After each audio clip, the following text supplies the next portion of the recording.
Welcome back to Lenz Comic Corner Classic Non-Classic. This is episode number 1129 and Doubleshot number 1023. I got two DC trades you. First up, let's go back to 1985 with the epic Crisis on Infinite Earths. This trade collecting the original 12-issue maxi series by Marv Wolfman and George Perez. Love that cover art by George Perez. Yeah, he does all the covers. He does all 12 covers and all 12 issues. They were doing this, by the way, at the same time they were doing New Teen Titans, which is a feature in small roles with the Outsiders, but which are characters. But the thing is, there's various inkers on here as well. Yeah, there is like 3 different inkers. 3 very well-known ones. Dick Giordano, Mike DeCaro, and Jerry Ordway. Yep.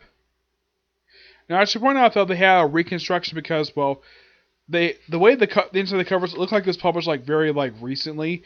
What this is basically done restorations done by Tom McCraw, which I gotta hand to this guy. This guy did a terrific job restoring this classic storyline. Oh, and here's the double spread cover.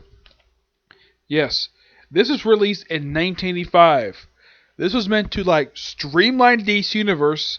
Oh, and prior to this, from what I heard, Walt Wolfman was doing research into this. This was also meant to celebrate the 50th anniversary of DC Universe by doing all-out reboot. I have been keeping some stuff canon per se, but there were problems afterwards that were explained later. Yep.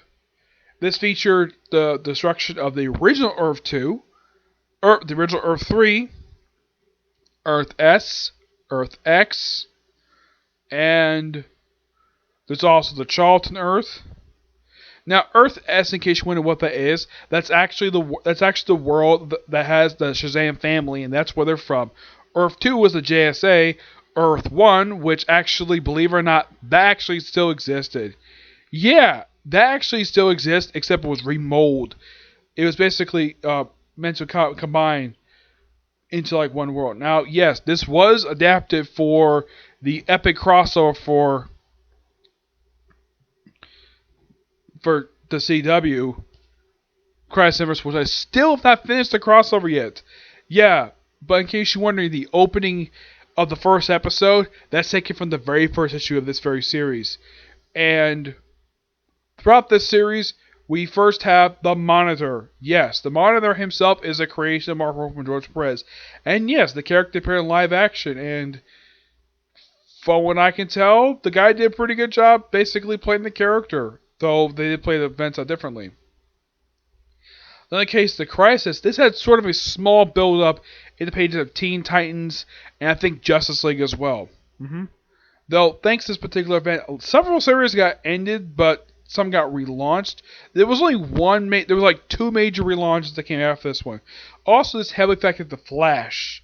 Yep, Barry Allen Flash, where he died in issue 8, and remained dead up until Final Crisis. Yeah, this guy was dead for 24 years. Long time for this character to be dead. Yep. Wonder Woman, on the other hand, despite actually get reboot, her comic was relaunched the first time. First, about 3 or 4 times her book has been relaunched. A lot of the other books were pretty much left alone, like Batman the Outsiders was left alone, Batman to the comics, all the really big ones. The only book that was relaunched long after this was Green Lantern. That was the only book that was relaunched after this one. Everything else was perfectly fine, though Justice League didn't last for much longer after this. This book also had a debut. Now you're probably thinking, now this event also showed off Superboy Prime. Though this technically wasn't his first appearance. He did appear just prior to this toward the end of the DC Comics Presents series. Yeah, I heard the reason why I formed because he is Superboy. And he came from Earth Prime, aka supposedly our Earth, and that Earth got wiped away. Yeah, it got wiped away. And he was the only survivor. That was a fictionalized version of the real world because they actually had where Barry Allen actually met, they met John Broome. He met the writers of his own book. Yeah, he was the only character. He was one of 2 characters who actually met his own writer. The only person that was Animal-Man of all people. Yes, Animal-Man did that. Oh yeah, in case where Animal-Man is nowhere to be seen in this crossover. Mostly it's just the JSA, the Justice League, the Outsiders, the New Teen Titans. Surprisingly enough, the two groups that play a big part of this crossover is the JSA and the JLA. Those two groups play a big part of this story. The New Teen Titans and the Outsiders, despite the fact New Teen Titans was done by the same people who done this book, they play a very small role in this book. This book also debut of Lady Quark, Pariah, and Harbinger.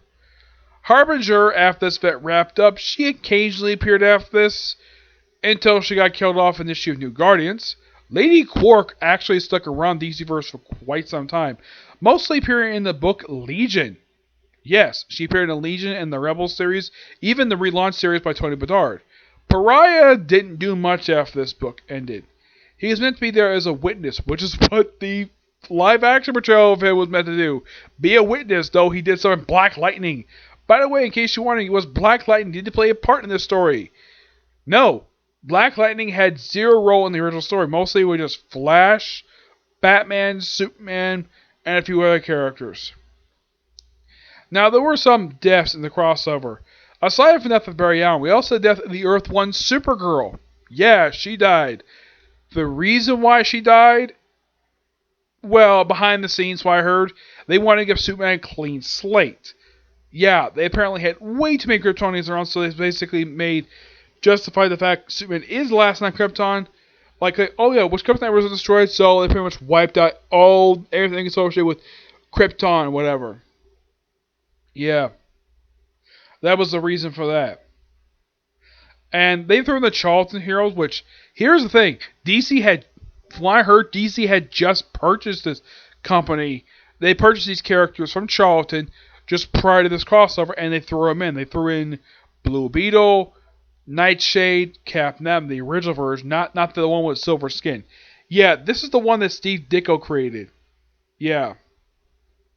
Oh, and in case you wonder what does a model look like in comic book, he looks like this. Now you're probably thinking about looking at this particular picture like, man, that looks almost exactly like the live-action version. Which I think the live-action version took inspiration from this character. By the way, this character actually does die. And now in case you're wondering, ask the question, does the Monitor die in the original story like he does in the live-action adaptation of the story? Oh yes, he does die. By the way, does the Anti-Monitor look anything like who he does on TV? Well, they take inspiration from the Jeff Johns reboot version of him. The one that appeared for the NFL reboot. They took that look, which I was not a big fan of that look. Yeah, this is the look I like of the Anti-Monitor.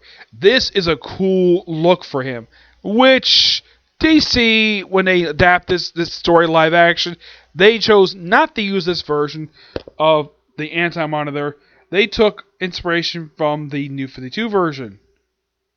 Like, really, is actually Mobius. That's actually his real name. And, well, yeah.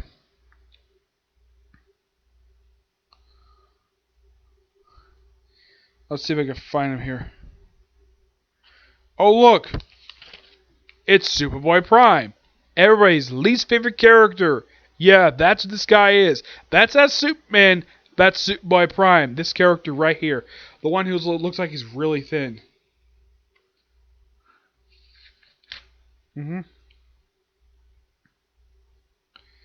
This is absolutely by far a really fun event that does get two crossovers after this. A spiritual sequel with Zero Hour and with Infinite Crisis being a proper sequel. And of course you had Convergence a few years ago. This book is fantastic. Great story. Give this book a 10 out of 10. Absolutely fantastic story. Yeah. Also, they had a death of the Huntress, which her death was basically her falling out of time, which I thought that was kind of weird.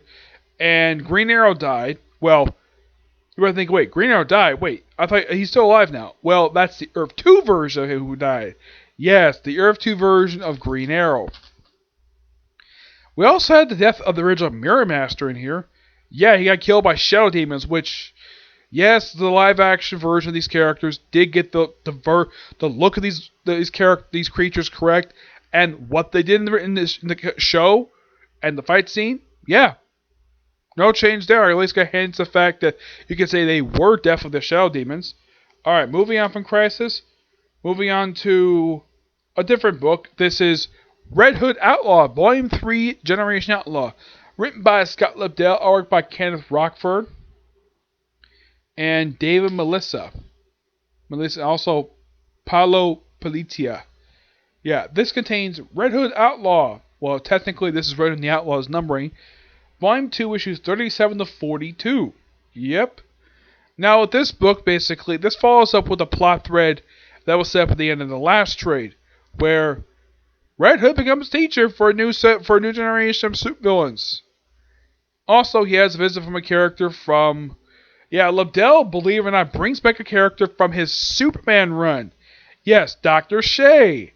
Yes, she shows up in here. I'm like, wow. I never expected she to show up here. I mean, first you had frickin' now... That's one thing I at least appreciate about Scott Lobdell throughout his run for this. It's like he was trying to either apologize for some of the stuff he did, or just basically revisit because, well, he created it.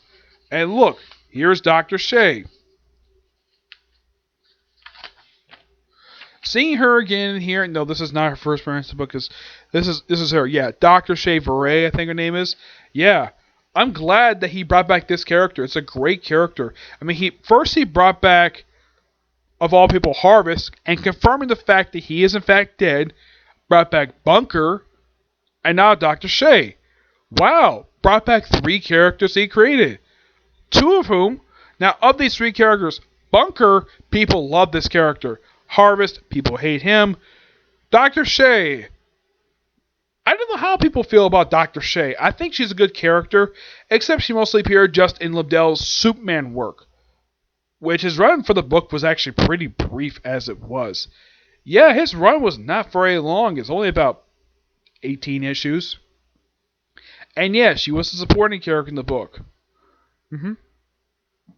This book also has the return of this volume's original Outlaws, Artemis and Bizarro. Yeah, they finally make the return to the regular universe in second dimension for quite some time. And apparently under mind control. And Jason Todd figures out a way to basically undo the mind control for Artemis by making out with her and making her remember the last thing that they did together before she disappeared. And it's very heavily implied that that Jason Todd and Artemis have a thing for each other. Yes, it's very heavily implied, but they said, oh yeah, we'll stay friends. Despite the fact these two are in love with each other. I'm like, this is quite interesting. Red Hood getting a girlfriend. Awesome. We also see a brief appearance by Susie Sue, another character Scott Lobdell created. Which, from what I heard about... Now, I've heard no reception revolving this character. Yeah, here's the thing. In the previous previous arc of this, she was given control of Iceberg Lounge. Penguin's space operations, well, is basically his casino. I'm glad the fact they changed back to the lounge, because I thought it was kind of weird that they changed it from a lounge to a casino in New 52, and my guess is for the Rebirth stuff, that's probably one of the things they had to change, because changing back to a lounge from a casino, that was actually one of the smarter decisions that basically DC made when it comes to the Bat books. Yeah, making the Iceberg Lounge, well, from casino back to lounge. Yep. An absolute fantastic book to read. Give this book roughly a 9.5 out of 10. And I should discuss briefly about, there was an announcement made recently. Scott Lobdell is leaving this book at issue 50. Don't know why. I'm like, that's kind of weird. He's been on and off with this book since like 2011. Yeah, he's been writing Red Hood since like 2011. He did take a brief time off for like about a year to focus on other stuff, but then he came back for the last little bit of the first one, Red and the Outlaws, and then he did Red Hood / Arsenal, and then this series. So mostly put, he's been with this group since he's written this book mostly since 2011. So for almost a decade, he's been writing this book for almost 10 years, which long time to write this book. Because yes, I do consider Red Hood / Arsenal a continuation of this series. Yes. Despite a different name, it's still a continuation of the same series because it's Lobdell writing Red Hood. Yeah. So my guess is writing Red Hood for 9 years, he'd be like, yeah, now time for me to leave. which is quite interesting. Now, I met Scott Lobdell. I did not talk about his Teen Titans run. I didn't discuss that with him. I did discuss this book with him, mostly when it was Red and the Outlaws. And I told him in person that this run is better than the Adventure run. And he was actually quite pleased with that. I thought he'd be offended by it, the fact that his current work on the Outlaws, like, they'd be offended by the fact because of his original work. He was not offended by it. He actually did enjoy my compliment about the current era. The fact that he does agree with me that the current book is definitely better than the original run. Because he doesn't have, well, for one thing, Starfire, Red Hood, and Arsenal not here. Now, they did mention what happened to Arsenal in here, which that happened, believe it or not, in the pages of Heroes in Crisis. I might eventually get my hands on that trade to talk about that particular story. Now, my friend Tivia, this was actually last year, I think it was, where it was actually late 2018. He put Heroes in Crisis, so I think it wasn't finished yet, on one of the worst comics of 2018. I told Clay Mann about this, and he basically pointed out right away because what happened with Wally West. Yeah, because he didn't like what happened with Wally West. I told him about it, and he pointed out that was the reason why. He said, yeah. I, of course, had no really big problem with Heroes of Crisis. I thought it was at least a well-told story, and yeah, and I pointed out to him, he was actually one of two artists I could think of who actually is very good at drawing multiple characters on the same page. Like, the other person being George Perez, which he actually didn't have a problem with that opinion at all. He actually loved that opinion. From his perspective, I think it was probably a compliment. Yeah. But not much else to say with these two trades. They're both good. Okay, so that's it for Cycle Review.